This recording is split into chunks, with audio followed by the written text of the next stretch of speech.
None of us know at the time the full implications of saying yes to a prompting of God. And most of the time we'll say, well, I might say yes or I might say no, but it'll probably just be a non-event. But history proves otherwise. And what some people thought at the time was going to be a little deal turned out later on to be a really big deal. It turned out to be a really big deal when an Englishman, William Wilberforce, said, yes, God, I'll fight to end slavery in Great Britain. When a college kid named Billy Graham first said, yes, God, I'll rent a stadium, I'll fill it with people who are far from God and tell them about your love, that turned out to be a big deal. Turned out to be a big deal when Millard Fuller rounded up a few friends to volunteer to build a habitat for needy people without a home, a habitat for humanity.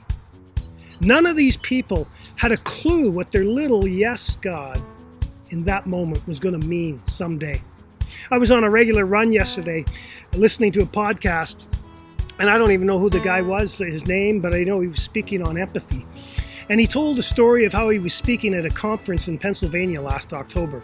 He just finished a meal with his wife in a restaurant, and his wife felt prompted to pay a compliment to a waitress that was standing over near the exit.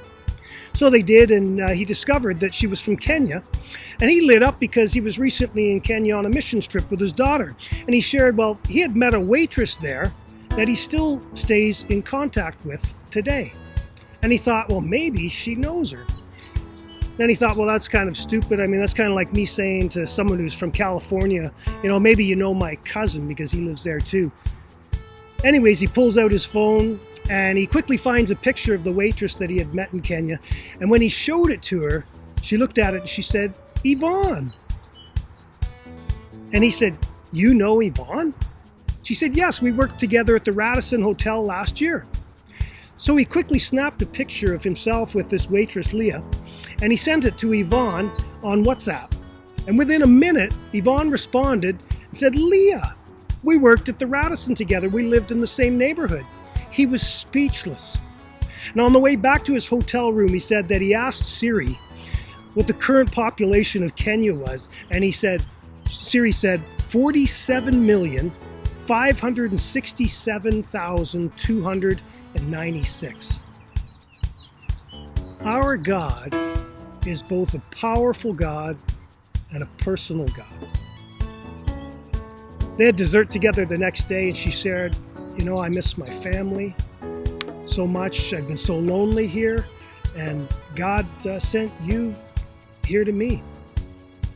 And he looked at her and he said, Leah, God sees you and God hears you. That's the way our God works in our lives. A simple prompting. They had no idea of her pain, her loneliness, her isolation, the pain of not knowing anyone. And he said, we thought God had me in Pennsylvania to speak at a conference, but God had me there in order to encourage Leah. And now an ongoing friendship has continued. So friends, let's pay attention to the promptings God puts in our hearts.